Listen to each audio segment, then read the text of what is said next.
Մի քանի հարց Նիկոլի աջակիցներին, եթե ձեր Փաշինյանը ճիշտ է իր վարած քայլերում ու քաղաքականությունում, ապա 20 թվին ինչի համար կատարվեց պատերազմ։ Պատասխանեք այդ հարցին ձեր մեջ։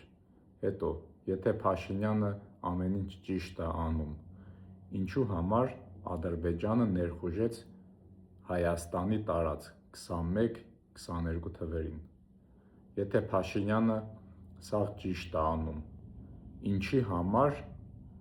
Հայաստանում ամեն ինչ օրեցօր թանկանում է ու արտաքին պարտքը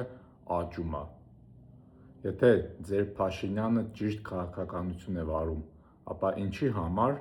Ռուսաստանը մեր դեմ լարվել է ու մեզ արդեն համարում է ոչ բարեկամական երկիր ու հեսաշուտով սկսելու է մեր օդերը, այսպես ասած, փակել։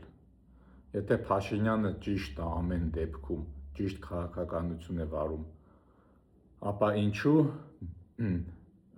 մինչև հիմա Փաշինյանը չի վռնդել ազերներին մեր տարածքից։ 200 քառակուսի կիլոմետրից ավել ազերները գրավել են, դա հենց Փաշինյանը ինքը պրիզնատ է գալիս, որ այո, գրաված տարածքներ կան։ Եթե ձեր Փաշինյանը ճիշտ է, սաղ ճիշտ է անում, ինչի մինչև հիմա գերիները չեն ազատվել։ Եթե ձեր Փաշինյանը ճիշտ է, 8 տարի մենակ ճիշտ քաղաքականություն է վարում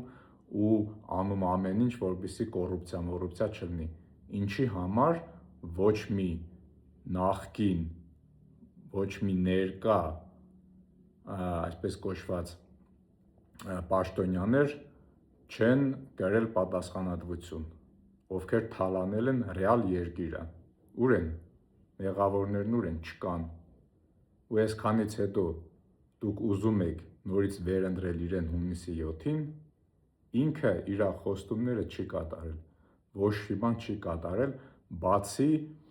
Հայաստանը թուլացնելուց, բացի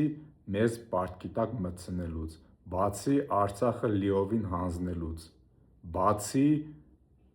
Ալիևի պահանջները կատարելուց։ Ու եթե վերընտրեք հունիսի 7-ին, ինքը շարունակելու է թուլացնել Հայաստանը, շարունակելու է կատարել Ալիևի բոլոր պահանջները, շարունակելու է կատարել Անկարայի բոլոր պահանջները ու արդյունքում մենք ավելի ու ավելի ենք թուլանալու։ Մի հատ նորից լսեք ինչ ասեց ու այդ հարցերից մի հատ դուք ձեր մեջ պատասխանեք։